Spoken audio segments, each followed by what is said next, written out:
আমার ইউটিউব চ্যানেলে যারা সাবস্ক্রাইবার রয়েছে তারা জানে কৃষুর প্রিয় যখনই কোনো রেসিপি আমি ইউটিউবে শেয়ার করেছি সেটা মায়েরা নিজেদের বাড়িতে ট্রাই করেছে আর তাদের বাচ্চাদেরও রিয়াকশন কৃষুর মতনই হয়েছে, চেটে পুটে তৃপ্তি করে তারা খাবার খেয়েছে।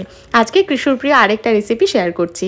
একটা পাত্রে একটুখানি জল, এক মুঠো পালং শাক, সামান্য ধনেপাতা, কাঁচা লঙ্কা, কয়েক কোয়া রসুন সেদ্ধ হতে বসিয়েছি। এবার সেকেন্ড স্টেপ হলো পাস্তাটাকে বয়েল করা। এখানে হুইট পাস্তা নিয়েছি। একটা বড় পাত্রে অলরেডি বেশ অনেকটা জল, 2-4 ফোঁটা রিফাইন্ড তেল আর একটু নুন দিয়ে জলটাকে বয়েল করে পাস্তাগুলো দিয়ে দিয়েছি যাতে পাস্তাটা সুন্দরভাবে সেদ্ধ হতে পারে।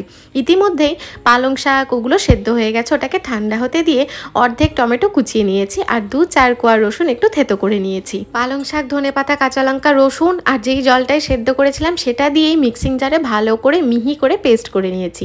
একটা কড়াইতে বাটার গরম করে যেই রসুন থেতে করে রেখেছিলাম সেটা দিয়ে একটু ভাজা করে নিয়েছি যাতে রসুনের সুন্দর স্মেল আসে। তারপর টমেটো কুচি দিয়ে নুন দিয়ে সামান্য একটু কষিয়ে পালং শাক ধনেপাতার পেস্টটাকে দিয়ে বেশ অনেকক্ষণ ঢাকা চাপা দিয়ে কষিয়ে নিচ্ছি। শাকটা যেহেতু আগে থেকেই সেদ্ধ করা ছিল তাই খুব একটা সময় লাগেনি শাকটা কষে যেতে। এরপর ওপর থেকে একটু চিজ গ্রেট করে দিচ্ছি, এতে বেশ সুন্দর ক্রিমি একটা টেক্সচার আসে আর টেস্টটাও কিন্তু অপূর্ব সুন্দর আসে।